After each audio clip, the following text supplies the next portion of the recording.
یہ کیسی بات ہے کہ علماء دیوبند کو قرآن نہیں آتا؟ ہاں ہم کہتے ہیں کہ قرآن اترا عرب میں ہے، پڑھا مصر نے ہے، سمجھا علماء دیوبند نے۔ ہمیں کہتے ہو جی قرآن نہیں آتا۔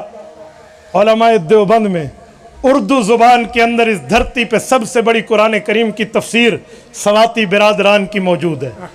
شیخ الحدیث و تفسیر حضرت مولانا استاد ذل مکرم محمد سرفراز خان صفدر رحمہ اللہ کی 21 جلدوں میں ذخیرۃ الجنان فی فہم القرآن اور مفسر قرآن شاہ ولی اللہ کی حکمتوں کے عارف حضرت مولانا صوفی عبدالحمید سواتی رحمہ اللہ کی معالم العرفان فی دروس القرآن 21 جلدوں میں اس دھرتی پر اردو زبان کی سب سے بڑی تفسیریں ہیں۔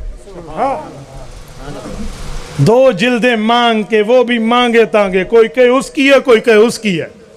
آج تک فیصلہ نہیں ہو سکا کہ جواہر القرآن حضرت مولانا غلام اللہ خان کی ہے، سجاد بخاری کی ہے۔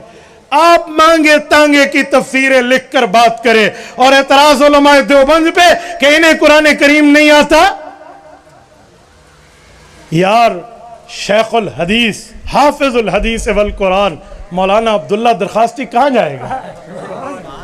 امیر شریعت سید عطا اللہ شاہ بخاری قرآن پڑھنا شروع کرتے اور چکی گھومنا شروع کرتی، یہ تمہیں نہیں دکھتا؟ علماء دیوبند کو قرآن نہیں آتا۔ سیاست کے میدان میں مصروفیت کے باوجود قائد ملت اسلامیہ مولانا مفتی محمود رحمہ اللہ سے کہا گیا کہ امام الاولیاء حضرت احمد علی لاہوری رحمہ اللہ کی وفات کے بعد دورہ تفسیر آپ نے ان کی جگہ پڑھانا ہے۔ تو حضرت مفتی محمود گئے ہیں، 10 دن میں قرآن کریم کی تفسیر پڑھائی ہے۔ اس مرد حر نے آج 3 جلدوں میں تفسیر محمود کے نام سے تمہارے پاس تحفہ موجود ہے۔ یار کیا بات کرتے ہو؟ علماء دیوبند کا قرآن نہیں آتا۔ ہاں انہیں الکٹہ تو تطہرہ کو پوچھا لہا والا نہیں آتا۔